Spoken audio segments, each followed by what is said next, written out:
बीते कल यानी रविवार को बिहार विधानसभा के अध्यक्ष विजय सिन्हा और बीजेपी के राष्ट्रीय अध्यक्ष जेपी नड्डा के बीच मुलाकात हुई है। लगभग 2 घंटे तक बातचीत हुई है और इसकी जानकारी खुद विधानसभा अध्यक्ष विजय सिन्हा ने दी। इसके बाद ये कयास लगने लगा है कि क्या विजय सिन्हा के साथ जो कुछ भी सीएम नीतीश ने विधानसभा सत्र के दौरान किया था, क्या उस मसले को लेकर भी बातचीत हुई, क्योंकि साफ तौर पे उस वक्त सरेआम विजय सिन्हा की बेइज्जती की गई थी और वो मामला क्या था आपको सब कुछ पता है। जिसके बाद ये खबर चली कि आखिर बीजेपी जब उत्तर प्रदेश सहित कई राज्यों में चुनाव जीत चुकी है, उसके बाद भी लगातार बीजेपी की तौहीन बिहार में क्यों हो रही। लगातार जो बिहार के अफसर हैं वो बीजेपी के नेताओं मंत्रियों को भाव ही नहीं देते और लगातार नीतीश कुमार पर अफसरशाही का आरोप लगता रहता है। इसी बीच विजय सिन्हा की मुलाकात जब जेपी नड्डा से हुई है तो इस बात को लेकर चर्चा तेज है कि क्या वाकई में अब इस बात की तरफ बीजेपी अब बढ़ेगी कि वाकई में बिहार में अब मुख्यमंत्री जो है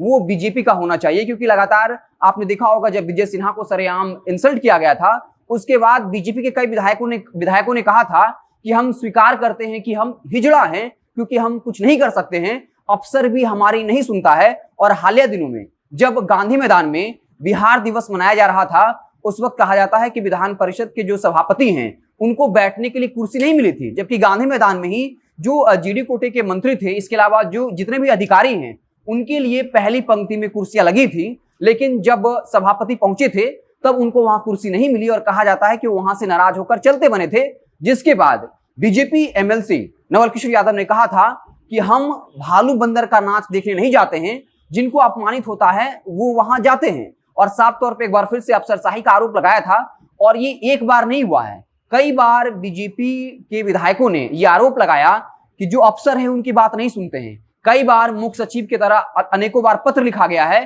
फिर भी जमीनी स्तर पर इसका असर नहीं दिखता है और बीजेपी नेताओं में इस बात को लेकर नाराजगी रहती है कि एनडीए के अंदर बड़े भाई की भूमिका में होने के बावजूद भी अफसर उनको भाव नहीं देता है। और जिस तरीके से विधानसभा सत्र के दौरान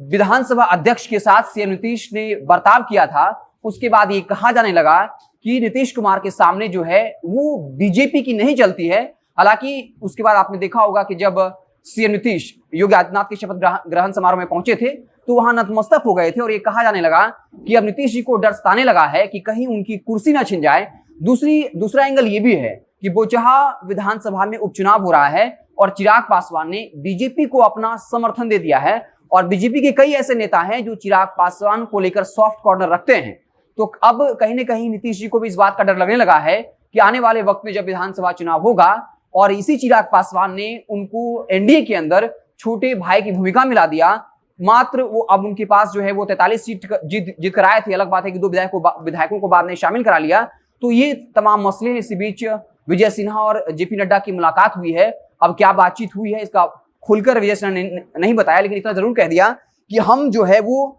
विधायक का सम्मान हो इस बात को लेकर कोशिश करेंगे और प्रशासनिक अराजकता नहीं फैलने देंगे, यानी अफसरशाही नहीं चलेगी। और लगातार बीजेपी अफसरशाही को लेकर जेडीयू को और खासकर श्री नीतीश को घेरती रहती है कि वाकई में इस वक्त जो है बिहार में अफसरशाही है, जबकि बीजेपी भी सरकार का हिस्सा है। लेकिन लगातार गृह मंत्रालय पर यह आरोप लगता है कि जितने भी अफसर हैं वो बीजेपी के नेताओं के साथ सम्मान के साथ पेश नहीं आते हैं। तो विजय सिन्हा की इंसल्ट के बाद उनका बीजेपी के राष्ट्रीय अध्यक्ष के साथ मिलना और 2 घंटे तक लंबी बातचीत होने का मतलब निकाला जा रहा है कि विजय सिन्हा के हालिया दिनों में उनके साथ जो कुछ भी हुआ है, जिस तरीके से सरेआम उनको इंसल्ट किया गया, नीतीश कुमार ने उनको जो है उंगली दिखाकर इशारा किया था और चुप रहने को कहा था, उन मसलों को लेकर बातचीत हुई होगी। और विपक्षी पार्टी अब इसको लेकर तंज भी कर रही है कि बीजेपी ने पहले मुकेश सहनी को साइड किया और अब नीतीश जी की कुर्सी की बारी है। और इसलिए नीतीश जी इस बात को समझ चुके हैं, इसलिए जब उत्तर प्रदेश हो गए थे तो पीएम मोदी के सामने वो नतमस्तक हो गए थे।